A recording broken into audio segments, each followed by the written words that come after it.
Sa iba pang balita, dahil inaasahang madadagdagan ng 30% ang bebiyahe ngayong Semana Santa, puspusan na ang ginagawang paghahanda ng pamunuan ng NLEX, Cavitex at ng ECTEX para mas maging convenient at mabilis ang biyahe ng mga bakasyonista. Tukan ng aming kasama ang si Dina Pagibitan.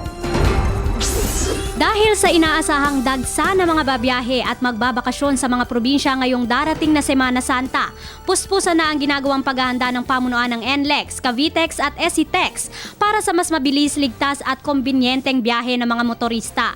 Tinawag itong Safe Trip Mo, Sagot Ko. Simula April 11 hanggang April 21, ititigil ang mga road construction at lane closure sa mga expressway.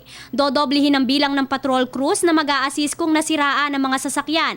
Maglalagay rin ng karagdagang personnel sa mga pangunahing toll plazas ng NLEX, kabilang na ang Balintawak, Bukawi, Mindanao Avenue, Dau at Mabalacat.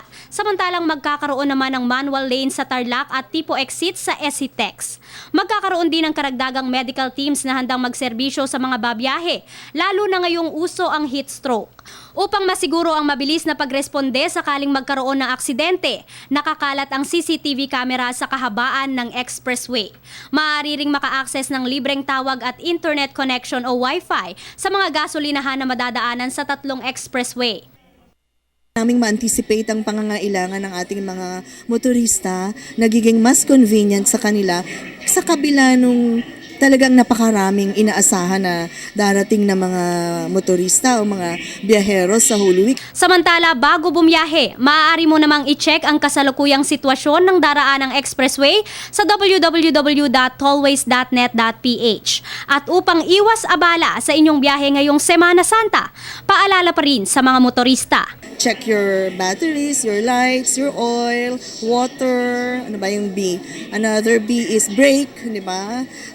Your air, and your gas. The other important thing is yung driver mismo, kailangan in tip-top shape. No? Yung maayos ang kondisyon ng driver.